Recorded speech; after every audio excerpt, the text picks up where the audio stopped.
You're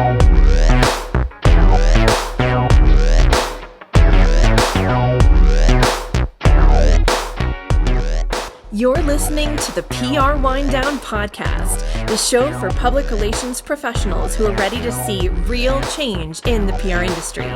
We are your hosts, April White and Laura Schooler. Let's get ready to wind down. Okay, so today on the PR Wind Down, we have a special guest with us, Hamish Anderson, who is the co-host of our new Trust Relations podcast that's happening in tandem with the PR Wind Down, which is called Trust Relations, the podcast. On that show, we're going to be talking about more integrated marketing, branding related, higher conceptual things with some PR woven through it, but slightly more high level in terms of the marketing landscape. So welcome Hamish as our guest co-host. Our guest tri-host. What is it if there's three hosts? What do you call that? Three's company. Perfect. I like it. And you're Jack Tripper. Wait, Hamish, you're from Australia, if I recall correctly, right? Yes, Laura, I am indeed. So are you heading into the fall right now? We are, yes. It's so crazy. Does it snow backwards in Australia? Yeah, it leaves the ground, goes back up to the clouds, so you can have it. Well, you know, the water does go down the drain the opposite way. Like a counterclockwise or clockwise? Or yeah. whatever? It's a crazy So thing. it's basically a different planet. Yeah, that's right. Yeah. So our first segment is things I should have been trained on. And today's topic is, how can you hone and use storytelling skills throughout your career? Now, were either of you trained on this? No, but I work for somebody now who is so all about the storytelling, and it's not for the faint of heart, and it's not simple to just jump in and be like, oh, I'm a storyteller now. So wait, how does that manifest in terms of the PR work that you're doing? It's doing a lot of research and reading about the industry, finding interesting supportive data and facts from other third-party sources, talking to a lot of people and retaining what they have told you, and then figuring out how you might be able to make things that seemed out of left field become, newsworthy. Yep. Yeah, that's good. What about you, Hamish? No emphasis from a formal training perspective about the importance of storytelling at all. It was all find the angle and then exploit it, but it was never, create a story and nurture it. And I remember it first became something that I was aware of when there was this ad campaign that ran on television for probably 12 months. And it was these sequential ads, and it followed this story, a love story of these two people who ended up meeting and falling in love and getting married, all because of coffee. And that was the first time yeah, that's right. That was the first time I ever became aware of the potential for storytelling. And then it was case studied and everyone spoke about it, but it was never anything that we trained on either. I wasn't either. No, definitely not. And in fact, I recently started taking a storytelling class, realizing that there was a need there for me to get a little bit more in-depth information about how they should be put together. And I learned the 4 key elements of storytelling. Do you guys want to hear? Yes. Yes, please. Okay. So number 1 is moments. When you're telling a story, it should be a series of moments, and then you paint the next one and the next moment. So it should be like kind of stringing together a series of impactful moments, which gives it that kind of verbal visual feel, right? Where you can imagine being in each scene. So you're kind of painting a scene for each moment. Number 2 is that you always need obstacles or conflict. So there should be at some point some obstacle or conflict that arises, right? Like within a good story. And how does that get resolved? What does that result in? Does it result in a breakup? Does it result in a new life? Does it, there's got to be some kind of thing on the other side. I think in a client's case, what you're looking at more is the story of, what were some of those, and a lot of times clients don't want to talk about this, but what were the hurdles and things that they had at the outset, right? What were some of the challenges and how did they overcome them? And that makes for a very compelling story. It's like, or what's the challenge in their industry that they started the company to try to solve. To address. Exactly. Mhm. Yep. Something like that. And then that makes it a fun story. Or they started it in their garage with their grandma and like, or they were living homeless with their son in their van. We had that with one of our clients. So there's that kind of, challenge to it that makes it for a compelling story. And then number 3 is characters. And characters can also be locations. So it could be the character is this restaurant where all of these moments happen in, or it could be that a character is the deli counter guy, the soup guy, the soup Nazi, like some kind of person that arises that you give a voice to. It doesn't always have to be in dialogue form, but that has sort of a role in the story. Mhm. The 4th piece is dialogue. Even if you just pull out one phrase of something that happened, those can be really impactful moments where it really brings it to life that there is this. Are you taking notes, Laura? I am. I'm writing down She's a diligent student. I can send these to you, but that's adorable. like looking down with a pen, really at her. Wow, she really, oh my God. Like anybody not on video, she just held up her notebook with all the notes. It's impressive. Adorable. Okay. and writing and in then, scripts. and then Person. so the other things that make for a good story are anytime you can put in the senses, so taste of sense or smell. He smelled like this, the place smelled like that, it tasted really salty, like I still like the kiss had her pepperoni pizza breath, or like things like that have really, that actually came up in one of the storytelling classes. It was not mine, but yeah, that kind of like detail, it can be really gives that sensory feel to help again bring that story to life and give it some of those visual. But what if you're dealing with like, a techie B2B client? Right. I think in this case we're talking about traditional storytelling. However, Mhm. I think anytime you could look for that, if there's something, the way it sounds, or if you can bring any of those things to life with that amount of detail, Mhm. obviously it's a little tricky to do with like a SaaS So client or something. But right. Well, maybe exactly. Right. Hamish has like a brilliant idea on that. I don't know. No, don't ask me. Put me in the hot spot. No. So I'm but it's interesting to try and see like what you can apply to a B2B. From this. Yep. Right. That's why I was writing it down, because that's what I do. In this class, did you have to then, I assume, write a story? Tons of stories, yes. Some of them were, okay, you have 10 minutes, we're all going to be quiet and turn our cameras off and then come back on and tell a story. So it was sometimes like rapid fire, here's your prompt. Right. It's about cars. One of our prompts was awards and one of them was style, and it's like, okay, go write a story about that as your inspiration. Interesting. Wow. Okay. So I don't know if I ever told you, and you'll be so shocked. I took stand-up comedy. I took so not shocked. And I took an improv class. So it sounds similar. So not shocked. It is similar. I think that it's slightly less, in this case, you're not trying as hard to be humorous. It's more about connecting. I don't have with to the try, audience. April. I know you don't. I know. Laura's just naturally funny. The funny thing for me, she's born with all the funny bones. It was the like you said, here's a topic, 10 minutes, come back and tell a story. So that's improv-ish, right? So that to me is way easier than my stand-up class. We had to like end up writing a 3 to 4 minute or a 3 to 5 minute like routine. Yeah. And the process and basically you have to be like an actor who goes up there and remembers your lines and tells them in front of an audience. It was the hardest thing. I will never do it again.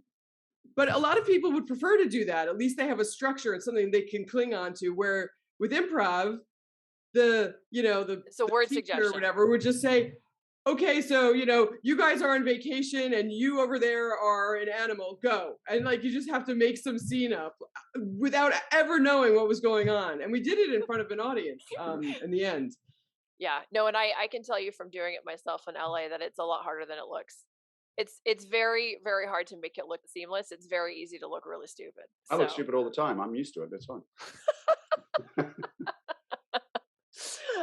Anyway, okay, so just before I forget, there are 5 other things that make a story good. Oh. One is being honest and authentic. Oh, she's got her pen back out. Was there enough room left on that piece of paper? I don't There's room. look like it. I could write like a serial killer, who writes notes. Like I know how to use every bit of paper. The list of 5 elements for good story are being honest and authentic, building connection with the audience through vulnerability, keeping it centrally focused so it doesn't go too far off in too many directions, and knowing what your point is, which is part of the same piece of that. And then fifth one is remembering that stories are evolving and not static. So they change every time you tell them if you tell them organically. And sometimes different details come out and some details get lost, but that's what keeps it fresh and also doesn't make it feel too canned. Gives it that kind of like you're actually speaking to the audience and drawing off of them and whatever comes to you in the moment. So I think in terms of PR storytelling, that the authenticity piece is really important. Vulnerability is slightly less so, I think, because you're talking about an executive who's not necessarily going to talk about their innermost secrets and challenges, but still, when they can do that, obviously it makes it for a very compelling interview. And I think the evolving piece of it is interesting too, because I think sometimes you hear clients, if they're really good at media interviews, they tell the story one way, and then the next time there's some more details that come out. And I think it's interesting to see it evolve when they see what people respond to. And then the next time it's even more powerful because, this piece resonated and this didn't get any laugh. Yeah. So I'm going to focus on that. And if they keep letting themselves do that, then they can sort of refine and refine and refine and make it more compelling each time. Isn't that how comedians work? And Laura, you can correct me here. For sure. They use jokes, and as they find that one flops, they'll refine it or they'll kill it off. So what you do is you go to like all these open mics around the city and you like work on your material. It's terrifying to do, but yes, that is. And then and you get better at telling, more familiar with your material too. And then you see like how much of a beat you needed to take to get the biggest laugh, or which way you needed to phrase it, or which order to deliver the details of that story, or that kind of thing, right? And when I did my big like final show in front of 200 and something people. Wow. Yeah, I did and I did that class before the improv, but I did come up with 1 or 2 little jokes that I had never said before in front of the big audience. No, well done. Yeah. How'd they go down? People laughed. And there was real comedians in between us, but everybody in the class, and you try to invite everybody that you know to go. And like, God bless people that I know, because it was like Monday at 10 at night and it was pouring, and like people showed up. Like I had a good crew there. I don't think I could get that many people now. This was like 10 years ago. Everybody's like old or dead or whatever now. So, so people showed up. Very cool. I love it. So April, have you utilized this storytelling ability anytime recently? Well, that's quite a setup. So I partly took the storytelling class knowing I had a TEDx talk coming up, and I wanted to feel like I had some of that vocabulary under my belt. In practice, because it's only 10 minutes and there's an awful lot to cover, there's not actually the room that you need to do full storytelling.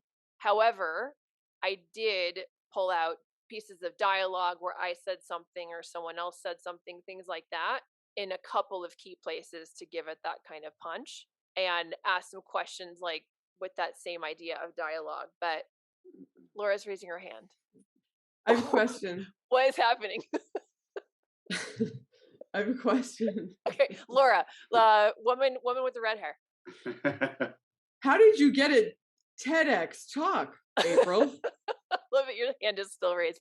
I don't know how to take it down. I have a speaking coach who is absolutely phenomenal, and he has done 2 TEDx talks and is a regular speaker at a number of places. And he has a lot of friends and connections and, people that he knows are producing TEDx talks.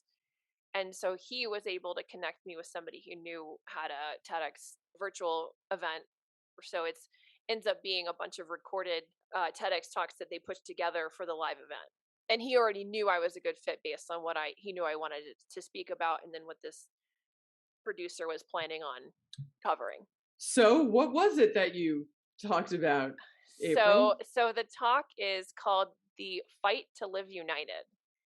And essentially it's a look at the importance of coming together in today's society to build the world that we want, which is, I know that sounds very Pollyannish, but it is true. And I found some research as part of this exploration that teams and companies and things that have more diverse staff and or teams and or task uncertainty are actually more creative and more innovative. Mhm. And so it's not just, yes, it is kumbaya. However, in addition to that, it's also practical, because you actually have to come together with people that are going to have that creative friction, because there's that different vantage point, viewpoint, background, etc., which is something I've discovered, right, through trust relations, because we are really a patchwork of America and now Australia and Ukraine, right? So it's like, there's, I think that the more people you have with different experiences, cultures, races, ethnicities, religions, political views, etc., I think it actually contributes to more diverse storytelling for clients, because you're going to see all of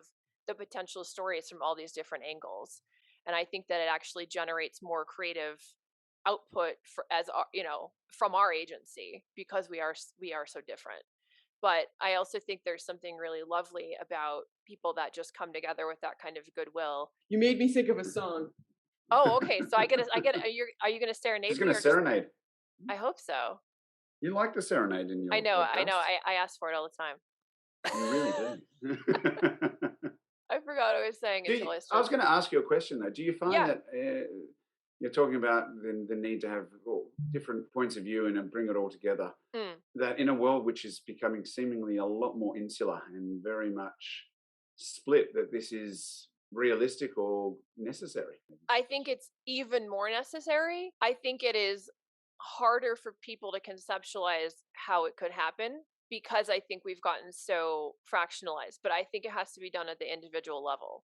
So if you are a person that can work with anybody and respect anybody, even if they have different backgrounds, different viewpoints, even if they voted for Trump, even if they didn't, right? I mean, you need to be able to sit in a room and respect those people like the human beings that they are. That is absolutely necessary if you're going to try to build anything that's going to reach the masses. Otherwise, you're going to build something that only speaks to, a fragment of the world.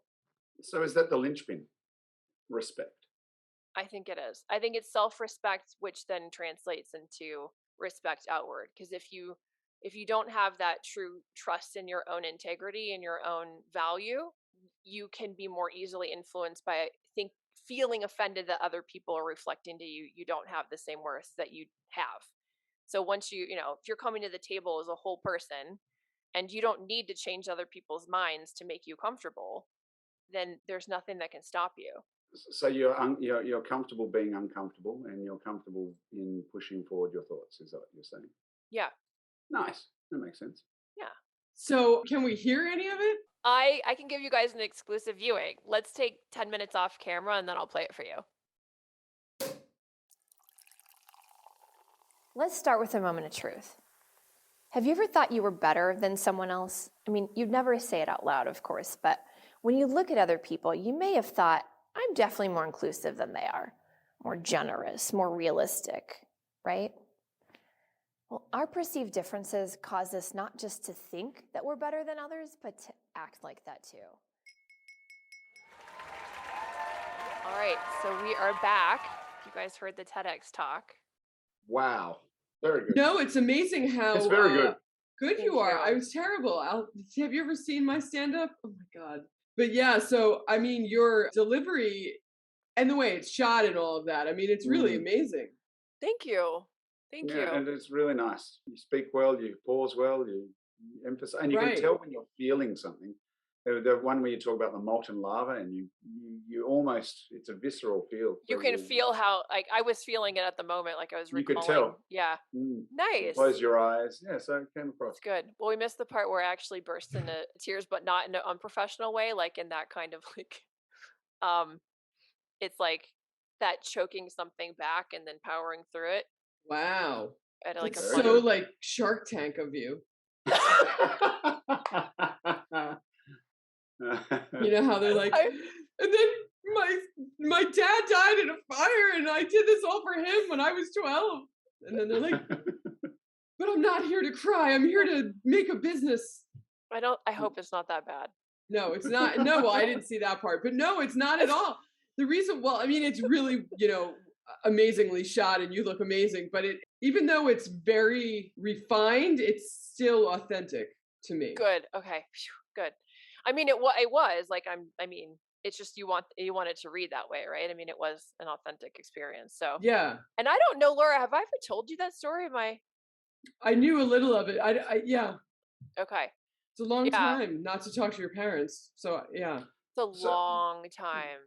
So with this story, then, that is a long time. How do you bring it back together? So basically, what I realized over time, that me thinking I was better than someone else is actually never making me better than someone else. It actually levels the playing field, right? So the second that you decide that you're judging somebody for something, you're exactly the same. So the only way to overcome that is to forgive them and be empathetic, right? Because there's no context in which you thinking you're superior makes you superior. The second you do that, you're then exactly as bad as that person, and you're not that they're bad, but well, in your mind they're bad, and then all of a sudden you put yourself on that. You put yourself on the same playing field. And I mean, if you're going to get really esoteric, of course, we're all one and the same. So the way that you view someone else, you're viewing yourself that way, right? If you're really going to go. But what did you just one day be like, hey mom, sorry? I mean, it began with that sinking realization, which it took a while to unravel. I mean, I made it a little bit quicker in the talk, because coming to terms with the fact that you cut your parents out of your life for 6 years and were wrong, and then have to admit that, it's a bit of a process. Like, I'm not gonna lie, that's not okay, I got it, and I'm like, oh, now I'm gonna fix it. It was like this sort of, it creeped up on me, and then it was like it wouldn't leave me alone kind of thing. After I saw it, I couldn't unsee it, but it did take a while to look at it in broad daylight and actually do something about it. There were a few key moments, where we started talking again, because there's a funeral, or there was moments that sort of I had to decide to keep going down that route, or move back towards them. But it was a slow process, and for a very long time, I mean, I was still uncomfortable being around them for more than 2 days at a time or something. So I would sort of make it that it was a very short trip, and then I would dip my toe in and get back out to make sure that there wasn't a.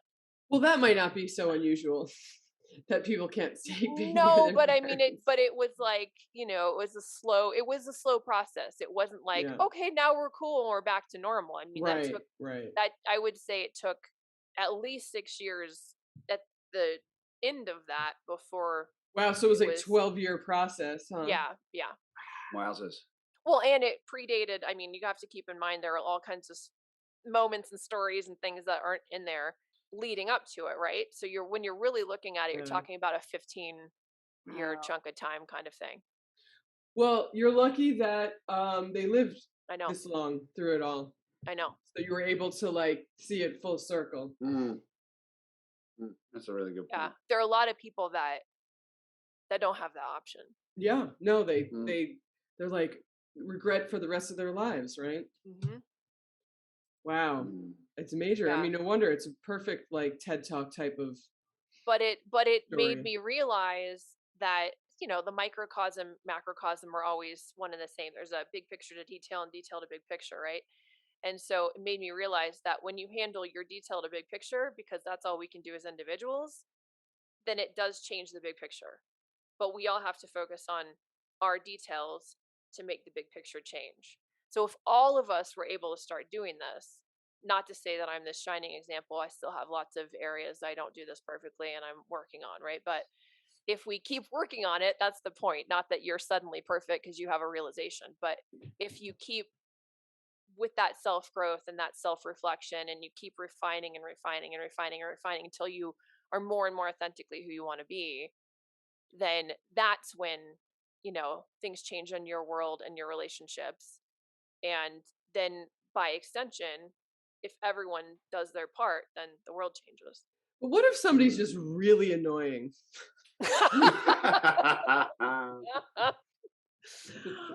Anytime someone irritates you, the only way it irritates you is if it's reflecting something that's in Right. you that you Yeah. dislike, Right. that you don't want to take ownership of.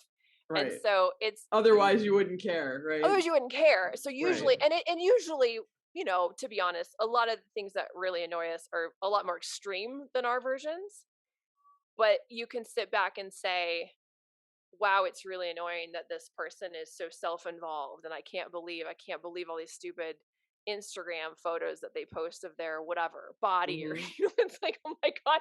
And then you have these moments and you think, okay, when did I do that? And it might not have been yesterday or even a year ago or even 3 years ago, but like, Mhm. was there a moment in time where that was that something that you did?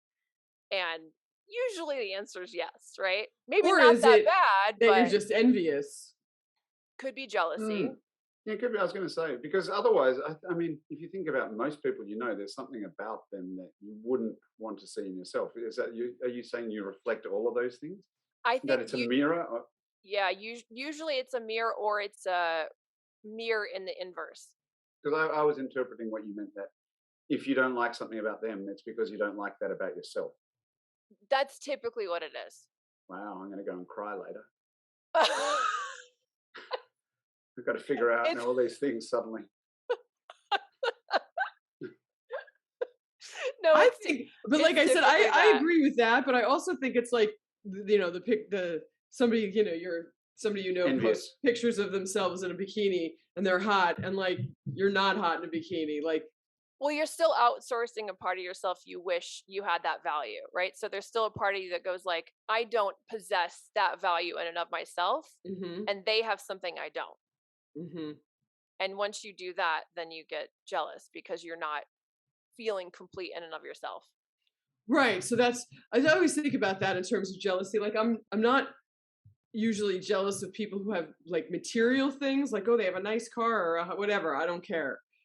But I would say that, And you're even open to marrying a rich guy now. Open to it. right, I've even moved in that Yeah. direction. Yeah, So I know. I'm really liberating. But I could see, like, I guess, I don't know, jealousy is I hope I'm not a jealous person, but sometimes an envious person, or it hits on something that you have a An insecurity about. insecurity. Yeah, right, exactly. Yeah. And that's the kinds of things that can affect me. Right. And it's because they have more confidence than I do, perhaps, because they're putting, pictures of themselves wearing a string bikini or something. Or the thing is, We I really went feel down this bikini route. Like we just right. leaned into that. It's like I all or you feel like they have more confidence than you do, and you wish you had more. I mean, there's a lot of different, things that aren't face value but it's still that's something, underneath right? it. Still something that you have to reflect about yourself, right? Doesn't Yeah. because you're letting it say something about you, and it shouldn't. It's the same thing, right? You shouldn't let anything that anyone else does reflect back to you your worth. You just have it, and then you keep it, and Mhm. then anybody can do whatever they want to because you're intact regardless. And then nobody can really irritate you, right? Same thing. Well, yeah, there's one of like the story of somebody saying to you like, "Oh my God, you look so bad in that red dress," and you're not wearing a red dress. You're gonna be like, "Okay, Right. whatever." Well, no, and it's like, and I think we've talked before about RuPaul being a shining example of this, right? Because that guy knows who he is, his value, his Right. worth. There's nothing anybody can say that's going to Right. even put a chink in the armor. I mean, Right. he's like, girl, I own it. Like, there's Right. not nothing, right? There's nothing that anybody could say that would offend him. Right. In the drag queen version and in the non-drag queen In version. both versions. Yeah. Yeah.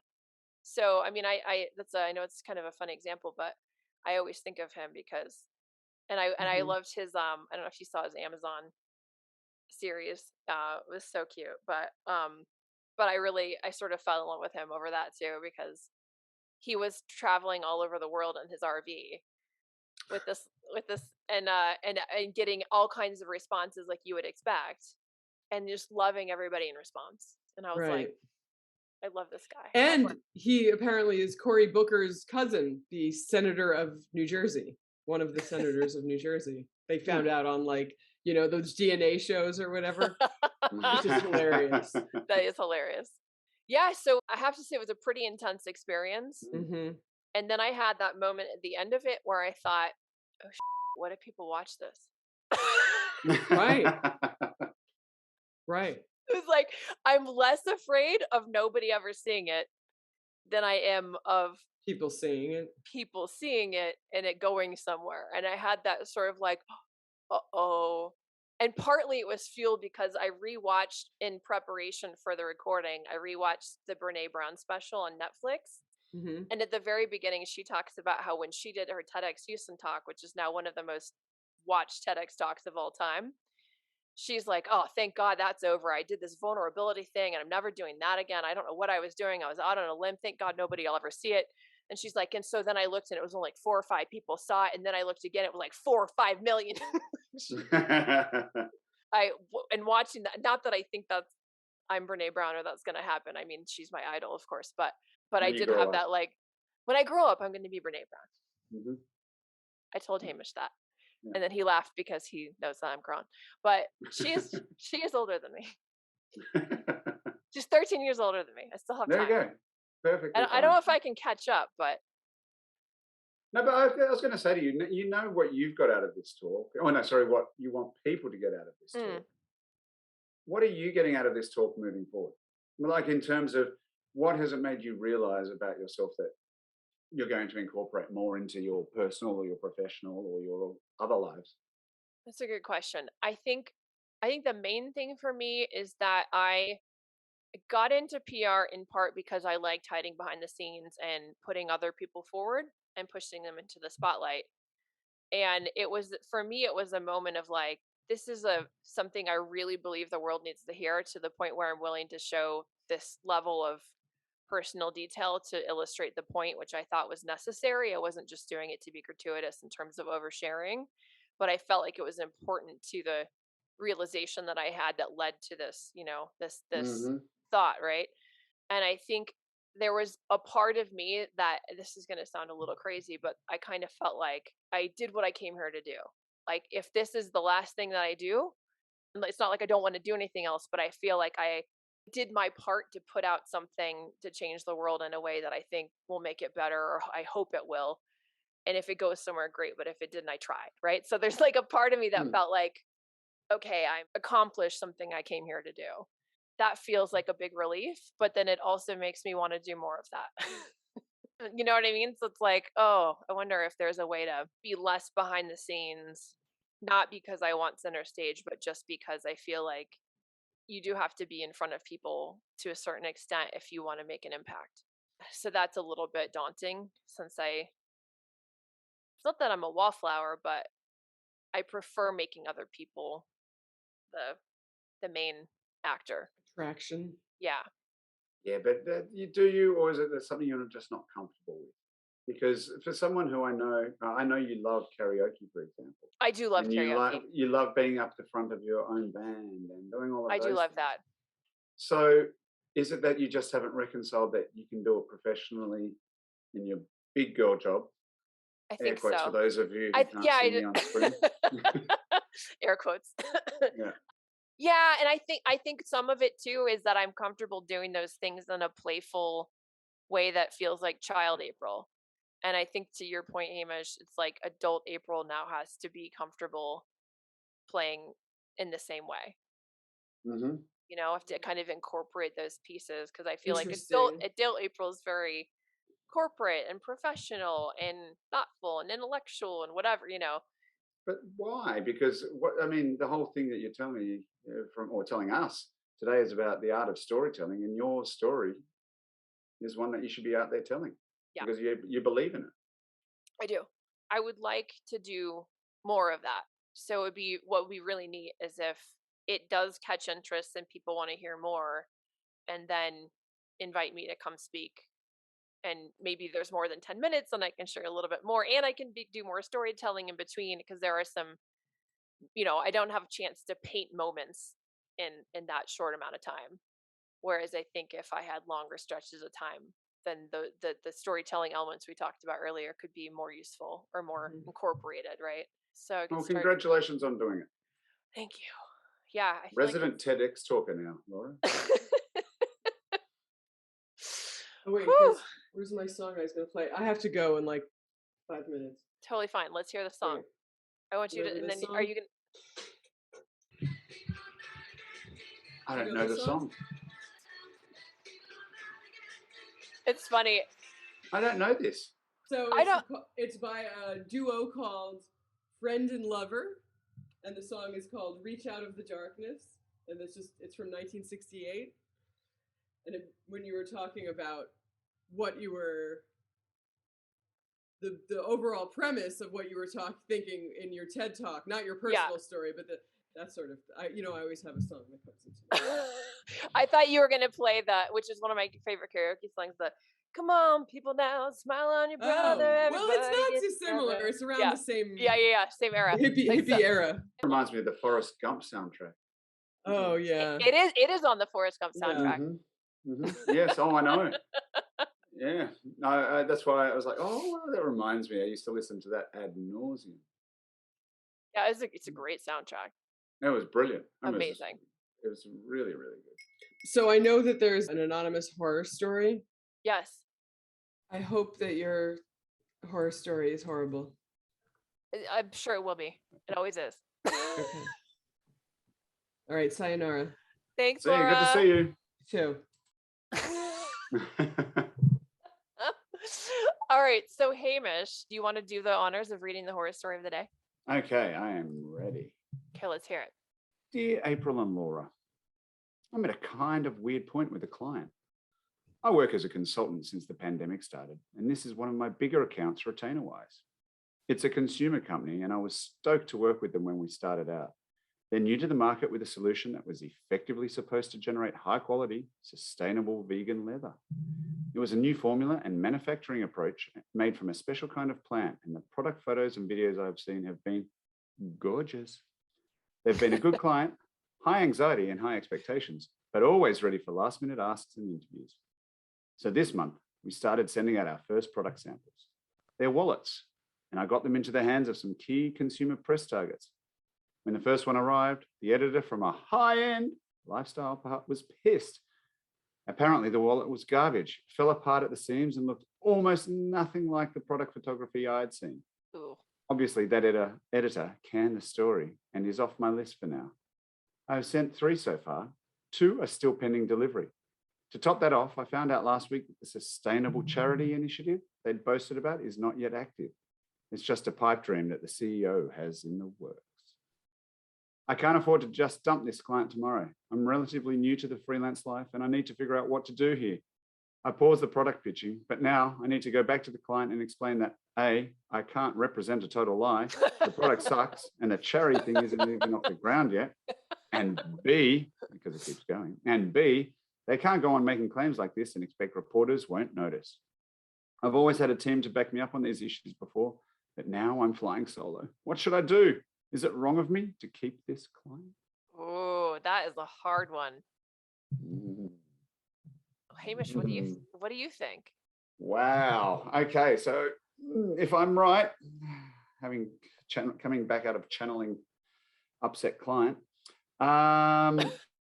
if I distill it down, they've got this paradox, conundrum. They are earning good coin from a client that is going to help them build credentials, but they are ethically finding it very hard to represent them, and it's also going to do them professional damage.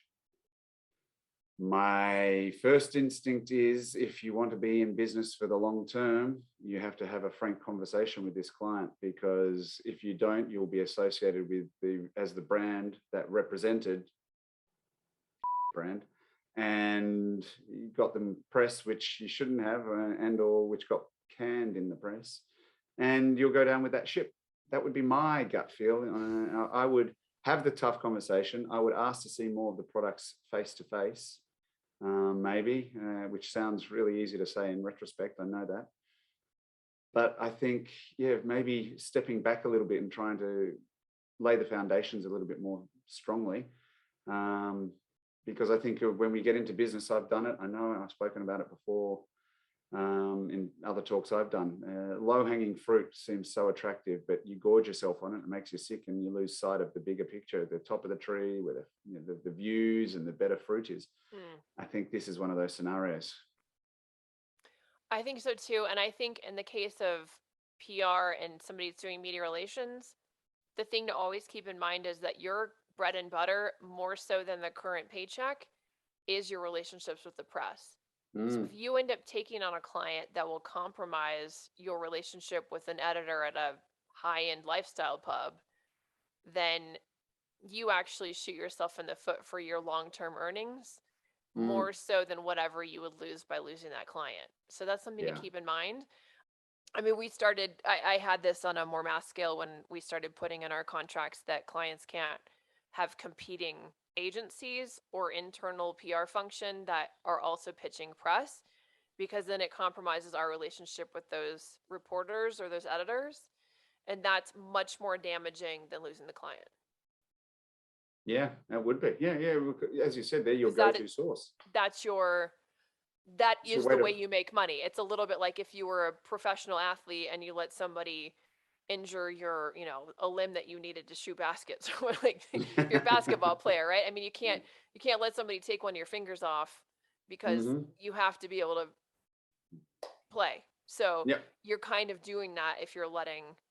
I mean, that's a really gory example. I don't know why that came up, but gone to a dark place. Wow. I see how it rolls on this podcast. Okay. We are a little darker, actually. It's funny. But yeah, I see that that's a bigger issue for them than losing that client. I also think that it is important, if you're giving good counsel to someone and you care about the client, to let them know that what they're putting out there isn't going to go far. Because if the media is already upset, then all of their customers, I mean, you're not doing them any favors by letting them put out product that's shoddy. God, no, because if you send it out and then you're having to refund it, it's going to cost you a lot more to pay for the refunds. So 100%. Yeah, do it now, get it right. Not cost effective. So definitely better to do that than end up with we do agree. Look at us go. We usually agree. It's true. Yeah. Well, good luck with it though, mystery writer. Yeah, I know it's a bummer. Sorry. Yeah. Be strong. We've got your back. We're in your corner. You're not alone. You're never alone. The community is with you. That's right. That's perfect. I love it. Thank you for tuning in for another PR Wind Down podcast. And thank you to Hamish for joining in on a very interesting discussion. Remember, thank you for having me. Oh, sorry. Oh, he's here. That's right. We never get the guest to actually say. I'm sorry. I'll go back to being quiet. No. Be loud. Remember to submit your own agency stories and questions and share our show with your friends and colleagues. If you subscribe and leave us a rating, it will help us reach new listeners like you. And if you have an anonymous PR horror story of your own, send it our way at the contact email below the episode notes. Can't wait to wind down with you again next time. Pretty much. And we have a lot of, as you've heard, a lot of poisonous things that will try and kill you if you come here too. Hamish just Mars. Snakes, spiders. Yeah. Hamish just Mars Mel Gibson. and Venus. Mel Gibson. Yeah, that's true. Yes. Yeah, Russell Crowe. Well, actually, he's a Kiwi. Nicole Kidman. Yeah, Nicole Kidman. Yeah. There's a few of us out there. Naomi Watts. Yeah. Olivia Newton-John. Yes, there we go. With the current. I think we should spend 30 minutes naming every famous person from Australia. It's Australia's just such, a faraway land for me. That's why I have to find out about it and just make dumb jokes about what little I know. Well, if I come back for a third time, I'll come with a slideshow, and I'll put in a background behind. Like an actual, like the little carousel. Yeah. That's technology forward.